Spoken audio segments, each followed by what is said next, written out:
It should be no surprise then that there are entire communities online devoted to spotting movie mistakes, and though these errors sometimes leave directors red-faced, other times they simply operated under the assumption that even if the viewers did spot them, they would forget about them before the end credits rolled. I'm Josh from WhatCulture.com, and these are 10 mistakes directors hope you'd forget by the end of the movie. Number 10. Paulieys teleporting cigar, Goodfellas. As inarguably perfect as Martin Scorsese's 1990 mob masterpiece Goodfellas might seem, it isn't quite. Scorsese has spent more than 50 years working with legendary editor Thelma Shoemaker, who in a 2014 interview opened up about her and Scorsese's philosophy when it comes to editing mistakes. Shoemaker was specifically referring to an infamous editing error in an early Goodfellas scene, the one where Paulie meets with Sonny and Paulie's cigar suddenly disappears from one shot to the next. Ultimately, editor and director made the pragmatic decision that it was more worthwhile to preserve a quality take than worry about a mistake, which hopefully most audiences wouldn't even notice. The editor said, quote, "It was much more important for us to get this beautiful performance by this untrained actor than to worry about where the cigar is in Paulie Sorvino's hand. One wasn't one to do that. One would hope not to do that, but if the choice comes between a beautiful clean line and a laugh, we would always go for the laugh," end quote. As fantastically engrossing as the movie is, the editing mistake still sticks out enough that Scorsese fans still talk about it today, more than 30 years later. Number 9. The magically appearing ambulance, Die Hard. Like Goodfellas, Die Hard is a virtually perfect movie, a fine-tuned, ludicrously entertaining exercise in suspense, and one with generally watertight internal logic. Well, with the exception of where the hell did that ambulance come from at the end of the movie? As Hans Gruber prepares his escape from the Nakatomi Plaza, we see tech support Theo driving an ambulance out of the giant truck that the terrorists themselves emerged out of at the start of the film. But if you remember, when the terrorists all walked out of it, the perspective made it abundantly clear that there wasn't enough room to contain all of these men and an ambulance. So what's the story? Well, director John McTiernan has copped to the mistake, admitting that it was simply due to the film script being changed during production, and so he had no idea the ambulance would be coming out of the truck when he shot the terrorists' entrance. But considering that the mistake only became widely known in recent years, after co-writer Stephen E. DeSouza explained the reasoning behind it, it is safe to say that 99.8% of people who've ever seen Die Hard wouldn't even think about the ambulance. Number 8. Out of focus Frank Sinatra, The Manchurian Candidate, 1962. The Manchurian Candidate is superbly directed by John Frankenheimer and proves that you can deliver an incredible scene even while getting a basic filmmaking fundamental completely wrong, that being, of course, keeping the damn subject in focus. Roughly 20 minutes before the end of the movie, Bennett Marco, Frank Sinatra, attempts to deprogram Raymond Shaw in a hotel room. But if you're paying attention, you might notice that actor Sinatra is actually out of focus for the majority of the scene, as are the cards he's using to deprogram Shaw with. The reason for this is that despite Sinatra performing a few additional takes of the scene, he was never as effective as this, his very first one. The director ultimately decided that having a stronger yet slightly out of focus take was more important than a tack-sharp one, which played a little flatter.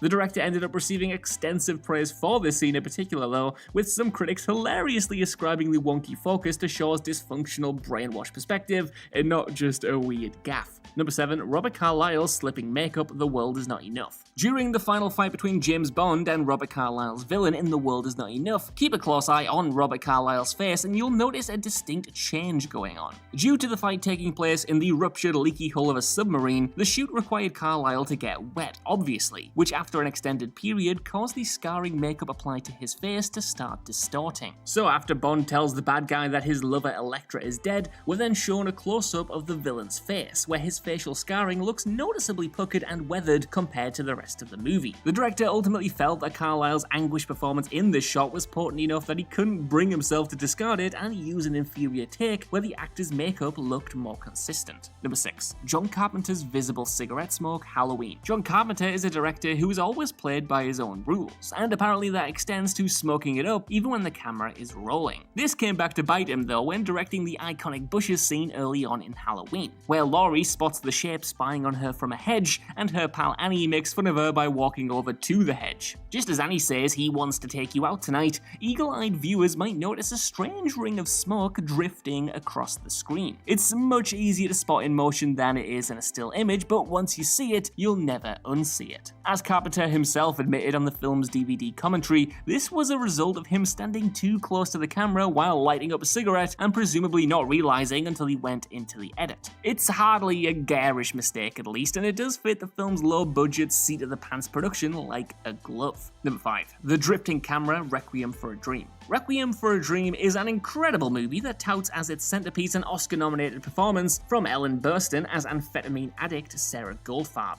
Burstyn steals every scene that she's in, but never more than the devastating mid-film monologue where she breaks down about her age and loneliness to her son Harry. The 2-minute monologue lingers almost entirely on Burstyn's face, with just a few quick cutaways to actor Jared Leto. But near the end of the sequence, audiences might notice that the camera actually loses track of Burstyn as she looks upwards. It's a fairly amateur moment in an otherwise extremely polished and professional-looking film, and actually is the result of cinematographer Matthew Libatique being moved to tears while filming the scene. This caused him to fog up the camera eyepiece and fail to realize that he let the camera drift off course. Director Darren Aronofsky, mystified by the mistake, only realized the reason for the misalignment when he called cut, but loved the take enough that he decided to use it anyway. Considering the scene probably secured Burstyn's Oscar nomination, he was 100% right with the call as well. Number 4. The Visible Car, The Lord of the Rings, The Fellowship of the Ring. Peter Jackson's The Lord of the Rings films are some of the most mistake-filled productions of all time, but considering the unprecedented scope and ambition involved,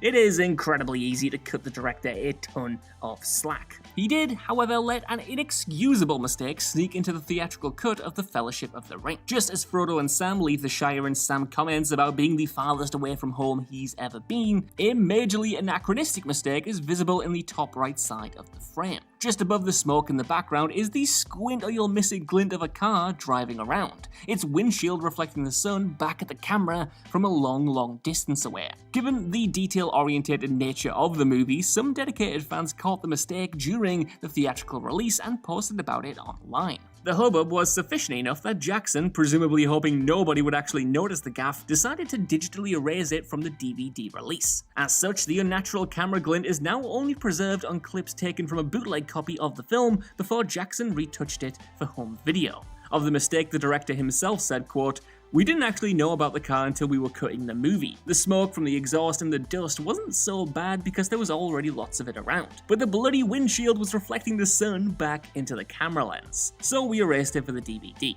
I think some people were upset because they tried to show it to their friends and it was gone."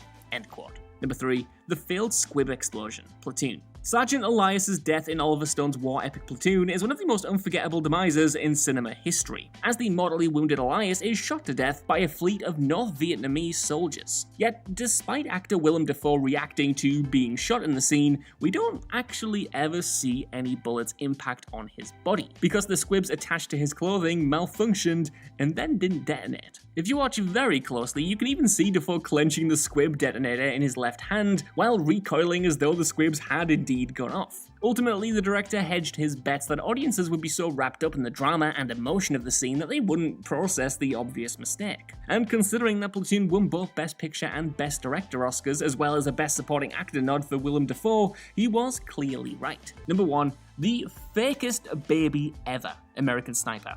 American Sniper may have grossed over $500 million worldwide and been nominated for 6 Oscars, including Best Picture and Best Actor for Bradley Cooper, but it's really truly remembered to this day for that damn fake baby. During a pivotal scene between Chris Kyle and his wife, Chris is tending to the couple's baby. Yet because plans fell through to have an actual human baby in the scene, one apparently had a fever, the other just no-showed, director Clint Eastwood had to resort to using an off-the-shelf plastic doll. The artificiality of the baby is both hilarious and distracting, with its lifeless body cradled by poor Bradley Cooper as he tries to imitate movement by slyly lifting its arm with his thumb. The scene, of course, was widely ridiculed online, with some analysts even predicting it could harm the film's Oscar chances. For what it's worth as well, Eastwood, who has a rep for shooting minimal takes for scenes, didn't actually receive a Best Director Oscar nomination for his work. Eastwood, an efficient director to a fault, clearly assumed, incorrectly, that audiences would be engrossed enough in the character drama not to notice the blatant hilarious artifice on display.